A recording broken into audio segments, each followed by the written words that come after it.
All right, so we are very pleased to have with us here today for our lymphedema night, Julianna Dreger, who is from the University of Calgary and is part of the EXCEL study, which has been running for several years. Many of you may have heard of it before. It's the Exercise for Cancer to Enhance Living Well study, and it provides an exercise program to Canadians living with and beyond cancer. So tonight she's here to talk to us about why exercise is important for those living with and beyond cancer, in particular how it supports those living with lymphedema, as well as sharing some available resources. And without further ado, I will pass it over to you then, Julianna. Awesome, thank you. That was such a lovely intro. I couldn't have done it better myself. Let me just share my screen here. We'll get the slides up. Okay, does that look good for everybody? Jenna, give me a thumbs up. Awesome. Okay. As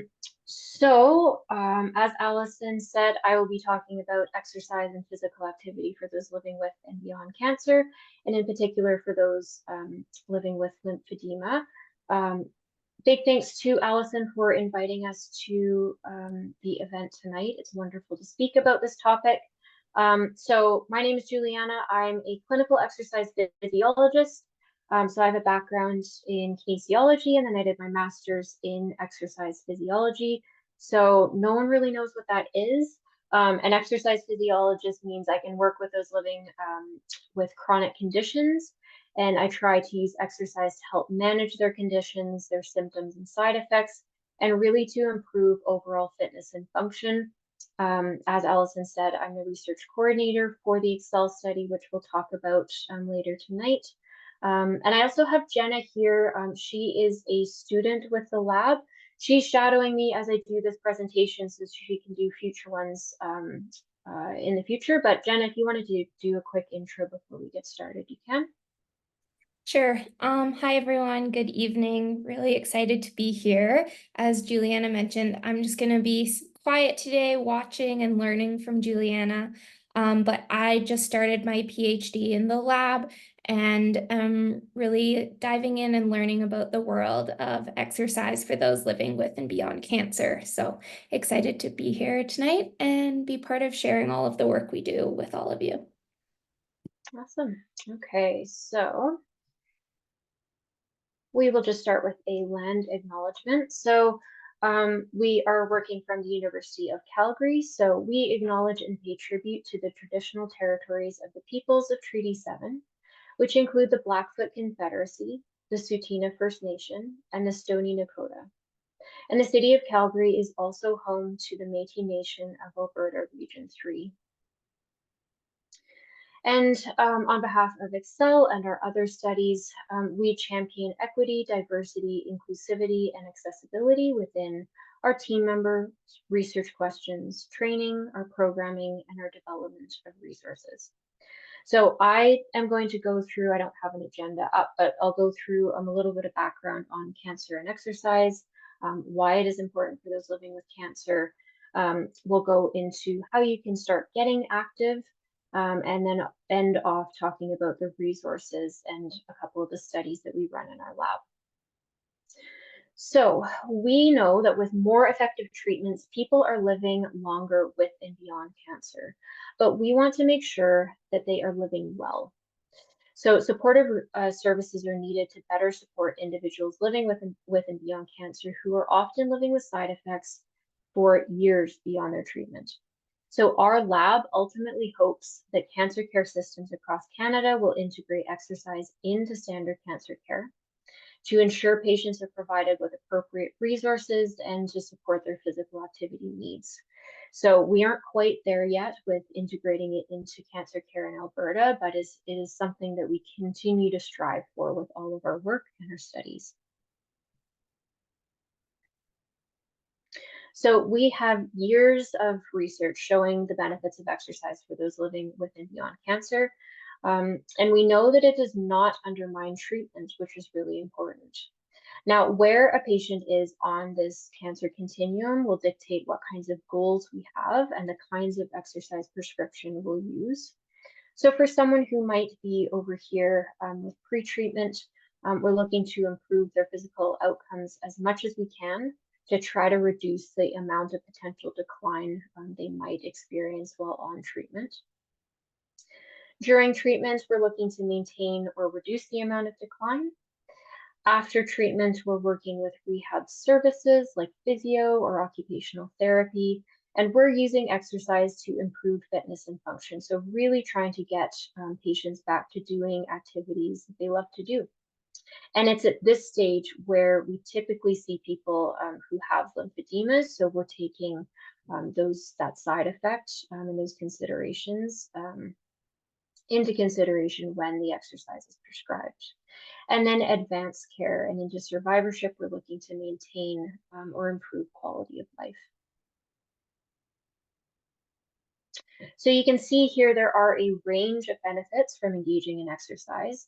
Not only the physical benefits you expect to see, like increased muscle mass or improved cardiovascular fitness, but it can also improve and impact mood, fatigue. It can improve bone health, quality of life, and it can impact lymphedema.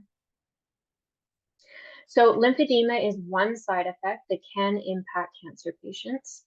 In our studies, we tend to see those with breast cancer or potentially head and neck cancer, but it can really impact anyone who has damaged lymph nodes through the cancer itself or the cancer treatments, through because they've been removed through surgery, or because of inflammation or infection. So we suggest that if you have lymphedema, you reach out and are working with your healthcare team. And that might include a lymphedema therapist to really make sure that you have a holistic approach to the management of your lymphedema. Now, this chart shows the level of evidence to support exercise positively impacting certain side effects or symptoms. So I do want to note here, it's important that the strong evidence, which you can see up at the top, that means that there have been many good quality studies done to show that it is beneficial. Versus at the bottom, you can see the moderate evidence. That just means that we need more good quality studies to add to the existing evidence. So it doesn't mean that exercise isn't beneficial for bone health or sleep. It just means we need more research to be done. But we are focusing on lymphedema here. So you can see there's strong evidence that shows lymphedema can be managed with resistance training 2 to 3 times a week, provided it's progressive and it's supervised and it doesn't exacerbate any of the symptoms or side effects. So exercise is an important management tool in reducing symptoms and severity of lymphedema by improving lymphatic drainage. It can help increase the muscle tone, and then that can help move the lymph fluid. So some considerations for those who live with and beyond cancer and have lymphedema and might want to engage in exercise. If you've been prescribed or it's been suggested that you should use a compression garment, use it as directed by your healthcare team, and that might include while you exercise. Make sure you stop if you're seeing symptoms arise, and then think about reducing the weight, or maybe just doing body weight, focusing on range of motion the next time you engage in exercise, and make sure you bring this up with your healthcare team that this was your experience. Consider potentially working with an exercise professional trained in exercise oncology who really understands how to serve you, and ensure that exercise is tailored to your needs. And then, of course, thinking about working with a lymphedema specialist as well. So an example, we have a really great system that showcases this team dynamic with the EXCEL study. So we have a lymphedema physio who refers quite a lot of her patients to the study. And the reason she does is because she trusts our fitness instructors because they have exercise oncology knowledge. And they also know their scope of practice, so they know when to refer back to her or ask questions of her. And then she also knows the program is progressive and it's also tailored to each individual. So I'll just touch on a couple other benefits of exercise for those living with cancer. Exercise can also have a positive impact on mental health. So you can see around the circle here, it can improve mood, reduce risk of depression or anxiety. It can improve body image. And one thing that's important is it can improve self-efficacy, which can then translate to increased confidence in other areas of your life. So we see with some participants, they gain confidence in the exercise class. They're able to do something that maybe they thought they could never do in that class. And then that confidence kind of spills over into other areas of their lives. And so they're willing to try new things or have confidence to do something they didn't before. It also can potentially increase a sense of control. So for those who have a cancer diagnosis, this can be a time in your life when you feel like you have very little control. So it's nice to be able to choose to do an exercise class or to engage in physical activity. And you get to decide how intense it is, how long you want to do it for, the way that you're moving your body. And so we hear from our study participants that this feeling of sense of control, it's really impactful.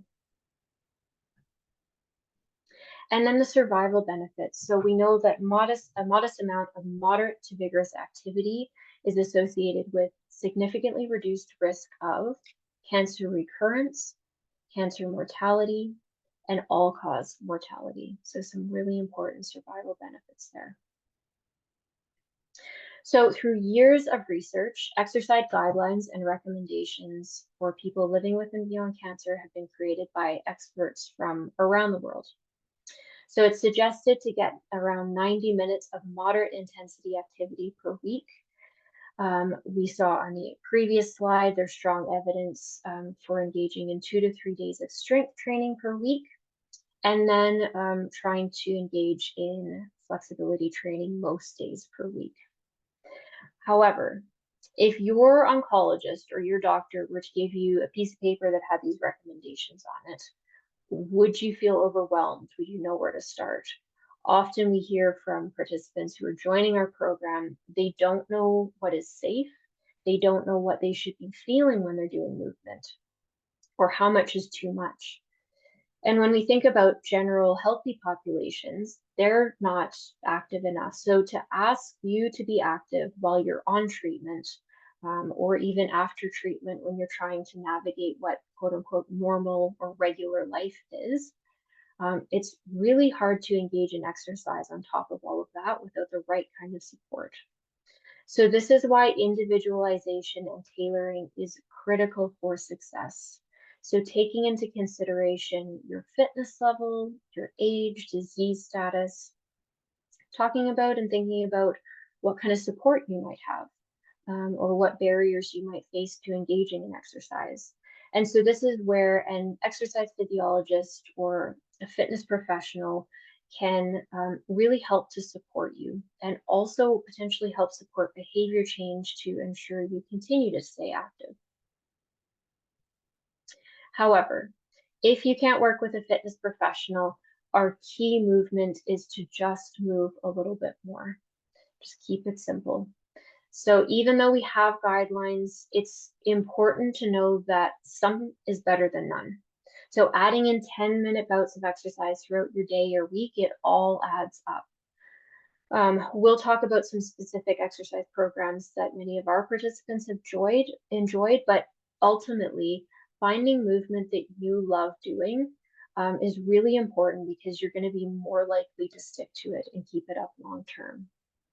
We know through our research that regardless of the exercise intervention type and duration, those who are more active have better quality of life than those who are inactive. So following the guidelines of start low and progress slow. So start with simple movements, potentially unweighted movements, so don't add the weight in right away. And then you can follow the next point. So listen to your body. Take time to reflect on how you're feeling after you've done a little bit of exercise or activity. So how do you feel during the movement or activity? How do you feel immediately after? And how do you feel the day after?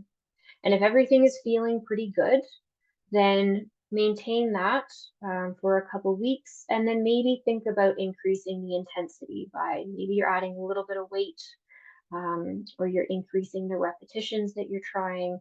But it really is about reflecting and taking the time to see what feels good for your body day to day. And then you can also use what we call our RPE, or rating of perceived exertion or effort scale. So this scale is from 0 to 10, as you can see, where 0, you're doing nothing at all, you're relaxing on the couch, to 10, you're putting in your maximal amount of effort when you're exercising. So really, you only need to be working, depending on the energy levels that you have, between a 2 to maybe a 5. So you don't need to be pushing up into the 6 to 10 sort of mark to get benefit out of your exercise. So starting easier, particularly as you're just starting some movement, is really great. And then depending on how you feel, you can maybe increase the intensity a little bit from there. So as I said, all movement is beneficial. So just start small, take part in activities that you know you can do to really increase that feeling of accomplishment and confidence. And then you can always try something new, switch the activities up. As long as you're doing a little bit every day, that'll help with your health and wellness benefits. Consider how social support might impact your commitment to engaging in an activity. So maybe asking family or friends or some of the members here to stay active with you, or just that you can be accountable to. Maybe they'll join a program with you, or just go for walks with you a couple times a week. Think about considering potential barriers that you may face to engaging in exercise.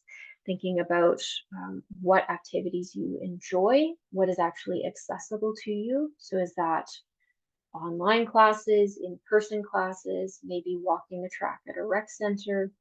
And then also thinking about what is sustainable based on what's going on in your life. So if you're returning to work, or maybe you have kids you're caring for, parents you're caring for, there's all of these different things happening in your life that they're just part of your day. And so you have to be able to fit in a little bit of exercise in a sustainable way that isn't going to burn you out based on everything else that goes on in your life. So we will go through, are there any questions before I kind of move on? That was sort of the background about the importance of exercise for those living with cancer, and then a couple tips and tricks on how to engage or start moving. Does anyone have questions about that section?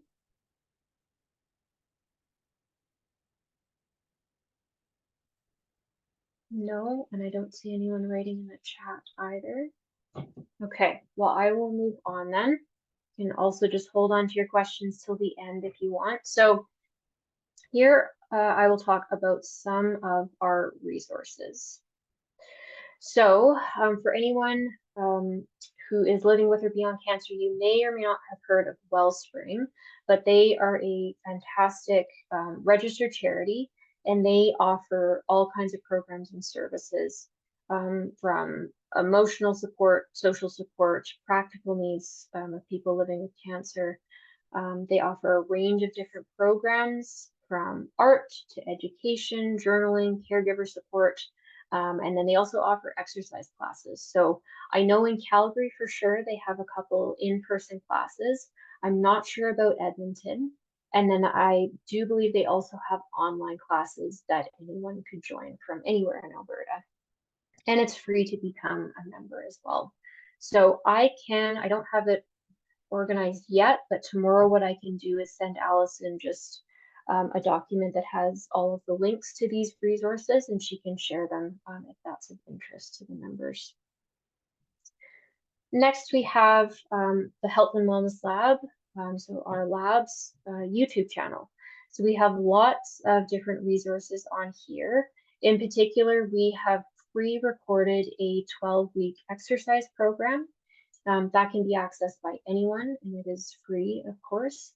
So these classes follow basically what we do in the 12-week exercise program associated with the studies. So these can't replace live classes because our instructors do tailor the program to you based on your needs. But it's a really great resource to maybe start with if you're curious, but you don't want to make the leap and jump right into a class.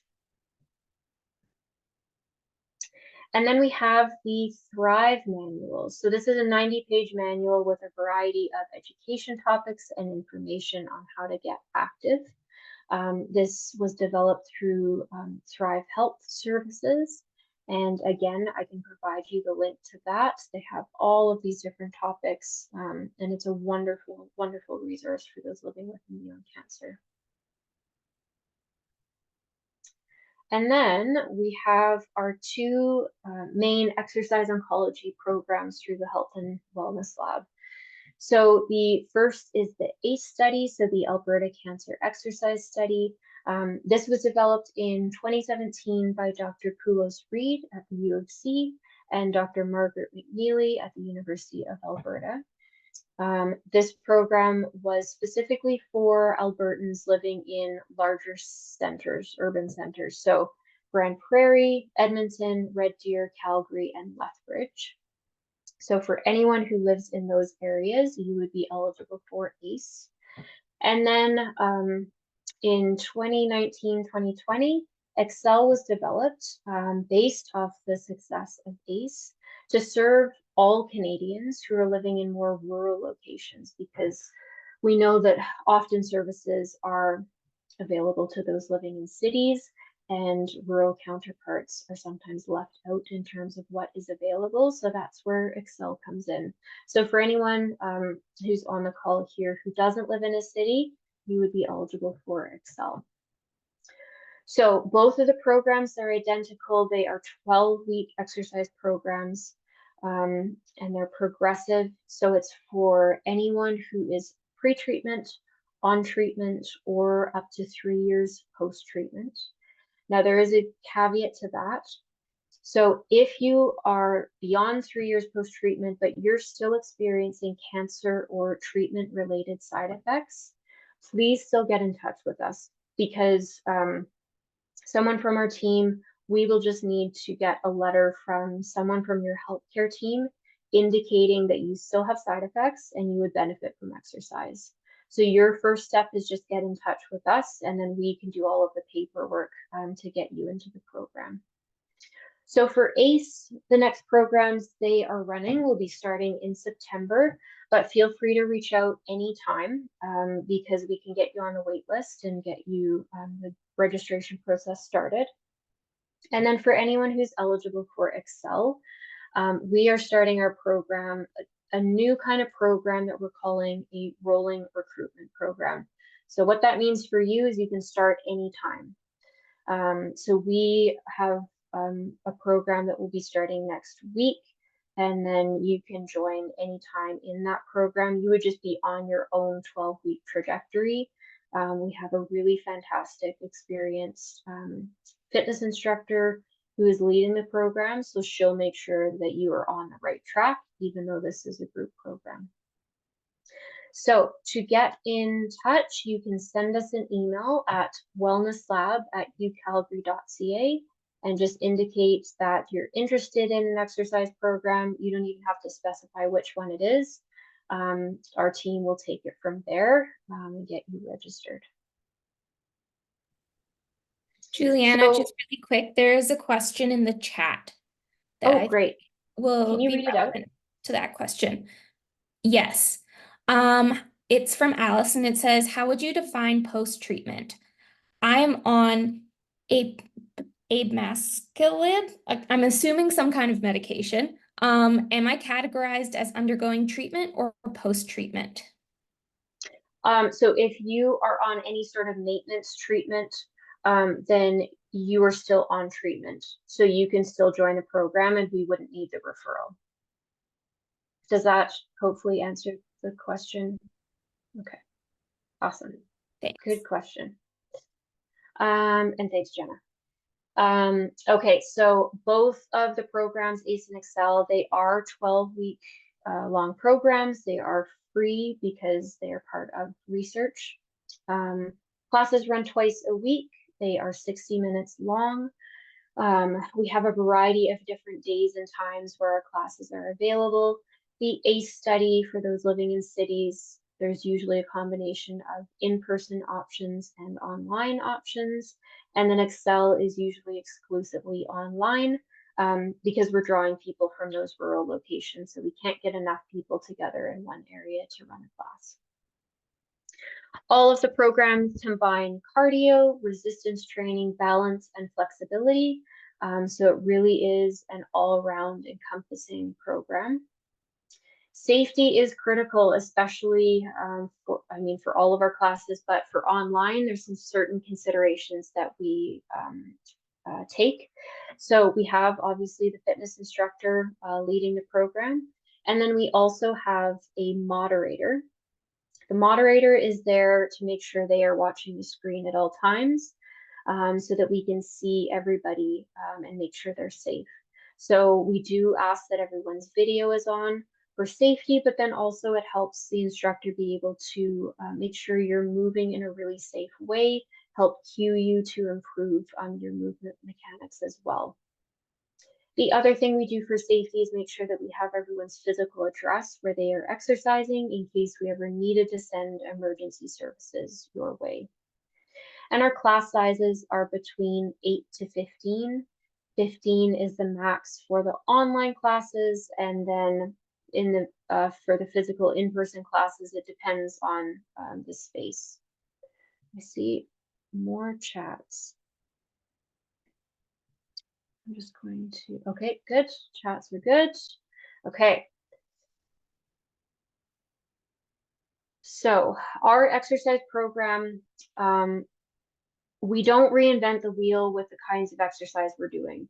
So it's very simple movements, but what makes us a little bit different is our instructors meet participants where they're at. So regardless of your previous exercise history, your current health status, as long as you're safe to exercise, how you're feeling day to day, we tailor to your needs. So we've previously had participants who used to be on sports teams to those who never exercised before, those who have a full home gym to those who use water bottles for weights, those who are post-treatment to those who had chemo the day before and they're doing exercises from the chair. So there can be a huge range of abilities and backgrounds and experiences, but we've trained our instructors so that we can manage that. And we do not use a push mentality. So this isn't boot camp. We are just happy when our participants join us. And if you can do that, then we're sure to meet you exactly where you're at that day. We also incorporate education on behavior change. So we have a few different topics. And the reason for this is we don't want to just provide you with 12 weeks of exercise and then say goodbye and good luck. Hopefully you'll continue.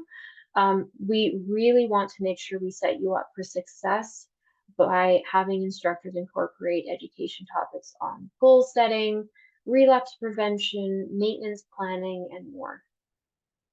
And then our participants who have gone through our programs, they also speak to how we build and develop community in those classes. So I know participants through EXCEL who have gone out for dinner after their class to celebrate someone's birthday. There's ACE participants who have been doing our ongoing maintenance programs for years, and they always go out for coffee and a chat after. So these classes can really foster connection. The cancer experience can be quite isolating. So you can have wonderful support with family, spouse, or friends, but they don't necessarily always understand what you're going through in terms of treatments. But peers in these classes often do. And even if the tumor type is different or the treatment is a little bit different, the experience can often be similar. So participants supporting each other in and out of our classes is really, really powerful. So here are some common questions we are asked about our programs. So as you can see, whether it's related to equipment, previous experience, if you're on treatment or have any physical limitations, our team will meet you where you're at and will modify the program based on your needs. So for example, like I said before, we've had some participants who use water bottles for weights. That's fine. As long as you have a safe space to work out in, we can get creative with what you have available if you're doing those online classes. We also have some people in our classes who can't get on and off the floor. We always provide seated and standing options, so you don't have to get on and off the floor if you can't. So there's really very few times when we've had to turn anyone away from our program and suggest some more one-on-one support. Our instructors are really incredible at working with you to make sure you feel safe and to make sure you're successful. So I see There's the just, chat. yeah, I was just going to say there's one more question in the chat here. Diane says, does the exercise program deal with people with lymphedema in any part of the body? I know that when I do exercise, I need to modify the exercise because I have arm lymphedema. Yes, so no matter where the lymphedema is, we can provide modifications. So we've had some people, it's more in the legs. So there's a limited sort of range of motion that they're able to do. So if, you know, the class is doing a squat, then that person is just encouraged to stay in a smaller range of motion. Or if you have it, like you said, Diane, in your arm, again, we're working in those pain-free ranges if there's limitations to the range of motion. Like I said, we've worked with the lymphedema physio who's referred a lot of her patients. And so we actually suggest if any of our exercises don't feel great for your upper body, you can substitute in some physio exercises or stretches instead. So we have lots of flexibility and ability to tailor based on where your lymphedema is. Does that answer your question, Diane? Hopefully. Okay. So to finish off, I just have one more slide.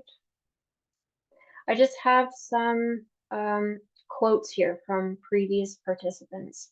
And I think these really just highlight that our labs programs, we don't just provide exercise program. Our aim is really to create community, provide education, and support our participants to become lifelong movers. So if this is something that you're curious about joining, please get in touch with us. Like I said, I can send a sheet to Allison with all of the links and any contact details for us. And if you're curious, just send an email and someone can get back to you and answer any questions you might have. So I will leave our contact details there. I see one more. Oh yeah, perfect. So any questions? I will stop sharing my screen. Well, I was going to ask if you were still accepting people in the study. So it's awesome to know that you're doing kind of rolling recruitment now. For your Yes. awareness, our audience today is a mix of like patients as well as lymphedema therapists and other healthcare professionals. So that's awesome. We can definitely, you know, distribute that wider because of that. And I'm sure everyone will be looking forward to the list of resources as well. Especially that health and wellness lab, because, you know, if you can't get into the study, at least you can start looking at what exercises might be good to start with. Because like you said, it is really hard to know where to start sometimes. So Exactly. Awesome. Well, I'll stick around for a couple more minutes if anyone does have any questions or comments. But yeah, we really appreciate the opportunity to speak. So I have one chat that came up here. Alice, I'm high risk for arm lymphedema as I've had. Would regular manual drainage help? So this is a perfect example of this being beyond my scope. So as an exercise physiologist, I would say chat with your lymphedema therapist about the manual drainage because I'm not trained in that specifically. I can just help more with what kinds of exercise modifications would be good for someone who has lymphedema. Does that answer your question? I mean, it doesn't answer your question, but does that help, Alice? Sorry. Okay, perfect. Any other questions? It's Diane here. The rural exercise program, is that that would be remotely, I'm assuming, because you wouldn't be able to have too many people out there. So is it for all of Alberta? Yes, it's for all of Canada, actually. So yes, everybody who is outside of Grand Prairie, Edmonton, Red Deer, Calgary, or Lethbridge, you're welcome to join EXCEL. And you're right, Diane. We've tried in some areas to do in-person classes, but we just don't always have enough people in one specific area to do those in person. So they're mostly online.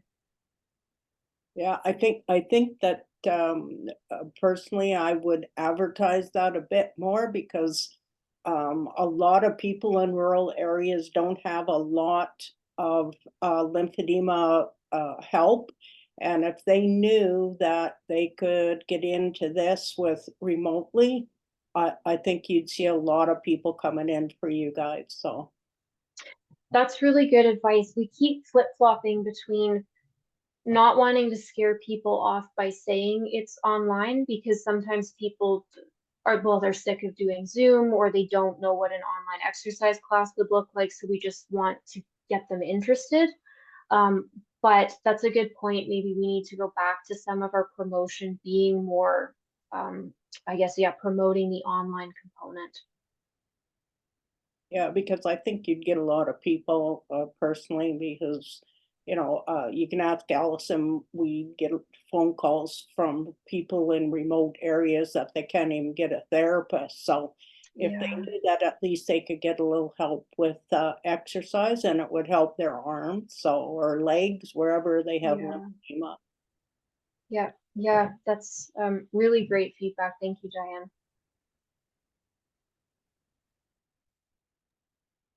And I see Alice asked an updated or another question, and we have someone who's a manual lymphatic therapist who answered. Perfect, thank you. Does anyone else have any questions? These have all been great comments and questions.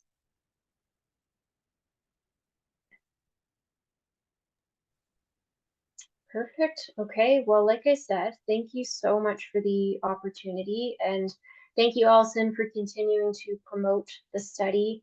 If anyone, I guess as well, if anyone knows of others in your life who might be interested in these programs, let us know, because we can send you brochures or posters or social media posts to pass along to those people as well. So thank you so much. Thank you, Juliana. This was amazing. Awesome. Okay, I'll send a follow-up email tomorrow, Allison, with those links and contact details. Great. Thank you, everyone, for joining us tonight. All right. Bye-bye.